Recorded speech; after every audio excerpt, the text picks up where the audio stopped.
My name's Pete Woods, you're watching Goodcausetv, and I'm here with Maurice Wren in Hexham in Northumberland. Maurice, who are you and what do you do?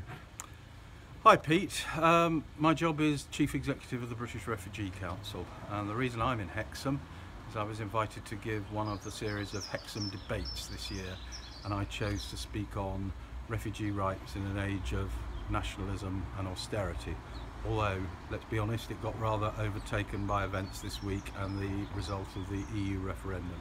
So I was looking at what's going to be the impact of the UK leaving the European Union on refugees and our refugee protection system in the UK. And what do you think the impact of the UK leaving the EU will be for refugees?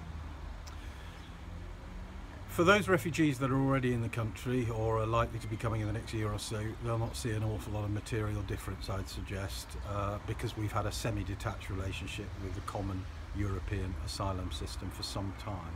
I think I'm worried about the longer term, both in terms of domestic politics, given that we might be in for a real time of turbulence and some extreme political views.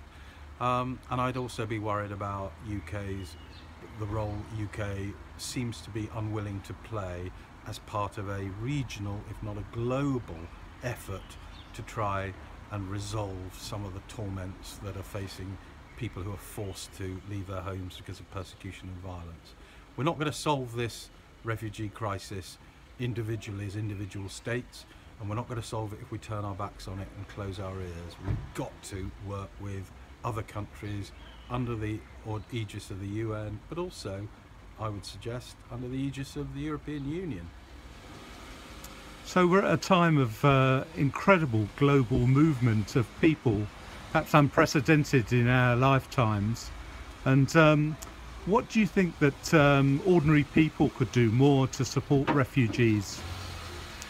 Well, I think what ordinary people could do is what hundreds of thousands of ordinary people are already doing. They're getting involved in local campaigning, local support organisations, they're taking part in drives to take material and help out to where refugees are, the number of people who've gone to Calais or Lesbos, to provide direct support to individual refugees.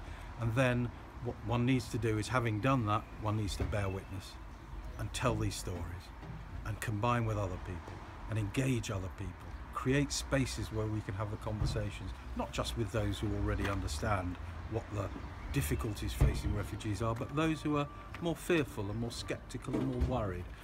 Let's create opportunities for them to hear some of these compelling refugee stories, because they're people like us, they're ordinary people. They just happen to be going through extraordinary circumstances. The choices they make, whether to get on board that rickety old boat or whether to pay that smuggler to get them into Egypt or Greece and up through the Balkans, their choices, if we were faced with them, we'd make the same ones. And I understand as part of your campaign to raise awareness about the refugee situation, you've got a letter appearing in one of the national newspapers shortly? Yes, we've got a joint letter that we've drafted and signed by chief executives of a number of agencies, going in the Times on Monday. And it's calling for the government to recognise that this wasn't a vote against providing refugee protection in the UK. It wasn't a vote against stopping all immigration, far from it.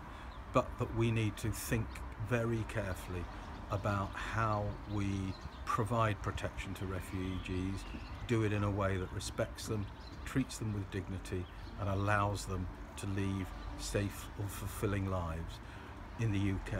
We're signatories to the Geneva Convention. Pulling out the EU doesn't change that in any way, shape or form. We have legal and moral obligations, and I think the way we go about them, the spirit is as important as the letter of the convention.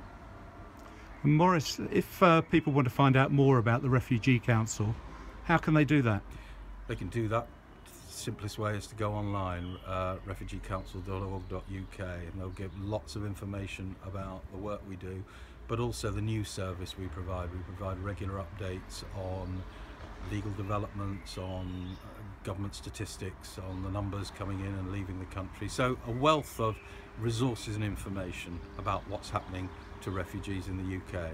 And opportunities to get involved as well.